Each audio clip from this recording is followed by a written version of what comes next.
श्रुता नाशत्या व्रक्तबर्हषि आयातं रुद्रवर्तनी।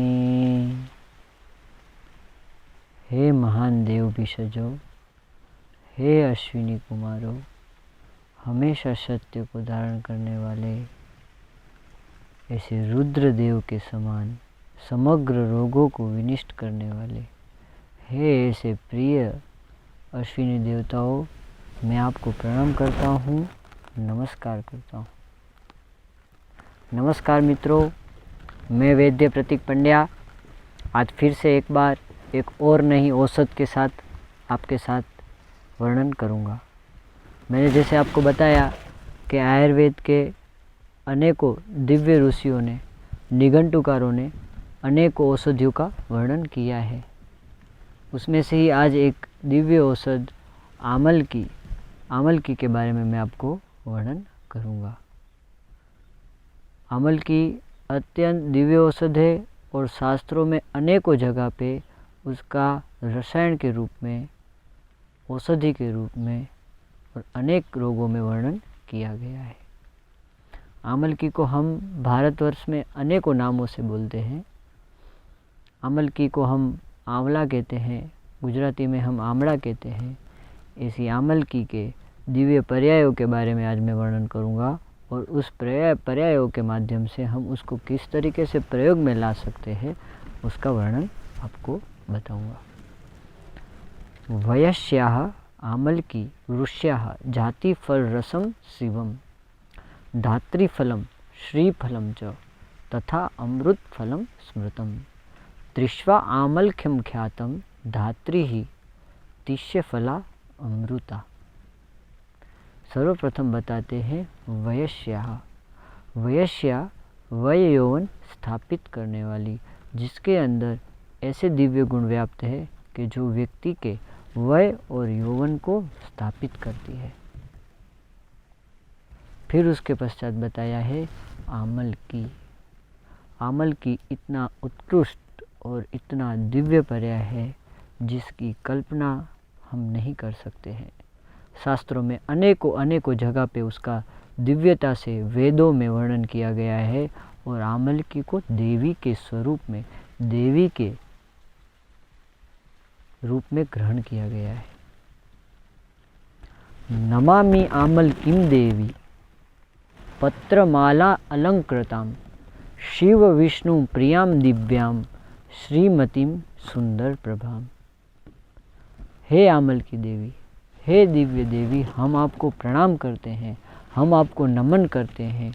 आप पत्र और माला से अलंकृत है, आप सुशोभित है, आप शिव को और विष्णु को प्रिय ऐसी दिव्याम, ऐसी दिव्य है श्रीमती, है सुंदर प्रभा, हे सुंदर रूप को धारण करने वाली ऐसी महान देवी स्वरूपा आमलकी को हम नमन करते हैं। आमलकी के लिए आचार्य कल्पना करते हैं, ऋषि मुनि बताते हैं कि दृष्ट्वा आमलकीं देवी दधार नंदनम उत्तमम तेन धात्रीति नामानि राजत्य आमलकी शुभम। आमलकी को मात्र देखने से वो ऐसे दिव्य वर को देने वाली है, ऐसे दिव्य वरदान को देने वाली है, ऐसी दिव्य कृपा को करने वाली है कि आपके जितने भी सूक्ष्मतर मल है उनका वो शोधन करती है, उनको वो दूर करती है। इसलिए उनको राजत्य आमलकी शुभा होता है। तेन धात्रीति नामानी, उसको धात्री बताया गया है। धात्री ही स्तन्नपायिनी माता। स्तन्नपान, जो माता स्तन्नपान कराती है, जो बालक को पता नहीं है कि उसके लिए कौन सा पोषण योग्य है, कौन सा पोषण अयोग्य है, ऐसे दिव्य पोषण को देने वाली ऐसी धात्री समान जो औषध है वो आमलकी है। फिर आचार्य उसकी कल्पना करते हैं, हे वत्स धात्री, हे वत्स धात्री ही नृणाम धात्री मातृवत करुते कृपा।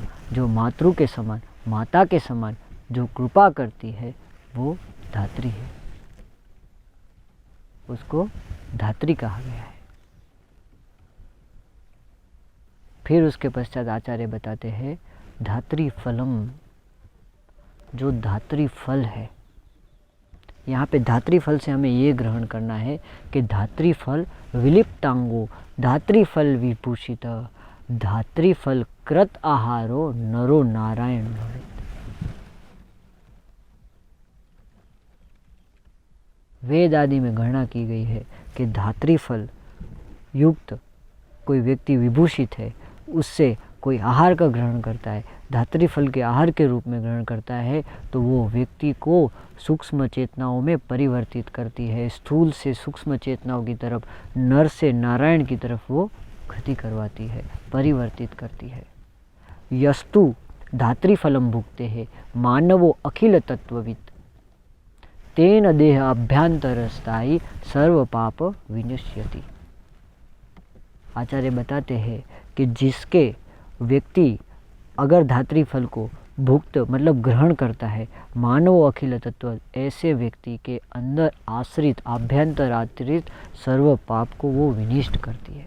यहाँ पे पाप से लेना है हमारे सूक्ष्म शरीरों में जो स्रोतों के अंतर्गत, जो धातु के अंतर्गत जो मल है, जो संचित कर्म है, वो पाप है। उन सभी प्रकार के पापों को विनिष्ट करने वाली धात्री, ऐसी दिव्य धात्री की उन्होंने, धात्री फल की उन्होंने ग्रंथकारों ने कल्पना की है। फिर उसके पश्चात आचार्य ने बताया है जाति फलम, जात्याख्या फलम ह जाति फलम, जिनके अंदर सभी प्रकार के फलों के जो गुण हैं वो उसके अंदर व्याप्त है, वो धात्री फलम, जाति फल है। फिर उसके पश्चात बताया है श्री फलम। श्री यहाँ पे माँ भगवती लक्ष्मी का पर्याय बताया गया है। जो लक्ष्मी के रूप में कृपा प्रदान करने वाला जो फल है वो धात्री फल है, वो आमलकी का फल है, उसे श्री फल कहा गया है। तथा अमृत फलम, अमृत फलाहम लघु वृष्य सुखादु तीनो दोष हरेण, तीन दोष हरेण।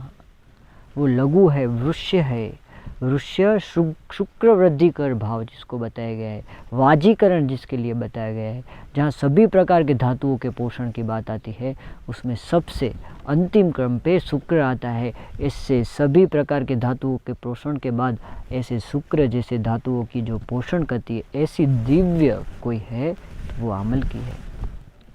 लघु है और सुखादु तीन दोष हरेण, तीनों प्रकार के दोषों को हरने वाली अमल की है, धात्री है। फिर उसके पश्चात आचार्य बताते हैं तिष्वा अमलक्यम ख्यातः धात्री ही तिष्य फला अमृता। तिष्य पोष मासे फलम अस्य, जिसके अंतर्गत पोष मास में उस फल के अंदर अमृत की वर्षा होती है।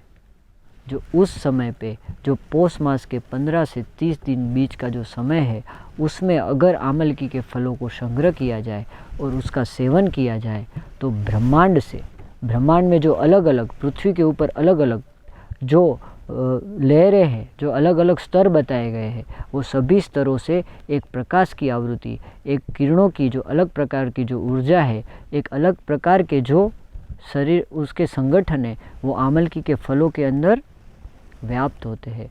और वो जो आमलकी का फल है वो अमृत के समान होता है, पौष मास में ग्रहण किया हुआ, इसे उसे तिष्य फला कहा गया है और वो अमृता है। ऐसे जिसके दिव्य पर्याय बताए गए हैं, ऐसे दिव्य शिवम बताया गया है, उसको शिव के समान जो है वो आमलकी है। ऐसे आचार्यों ने आमलकी के अनेकों पर्याय और अनेकों उदाहरण और अनेकों परिणामों का उन्होंने वर्णन किया है। मैं आपको आने वाले वीडियो में बताऊंगा कि आमलकी को हम अलग अलग रोग में, अलग अलग व्याधियों में कैसे अलग अलग अनुपान से उसको हम दूर कर सकते हैं। और शास्त्रकारों ने, ग्रंथकारों ने अलग अलग अनुपान से आमलकी के लिए, अनेकों दोषों के लिए, अनेकों व्याधियों के लिए उनका वर्णन किया है। आज के लिए इतना ही। नमस्कार मित्रों।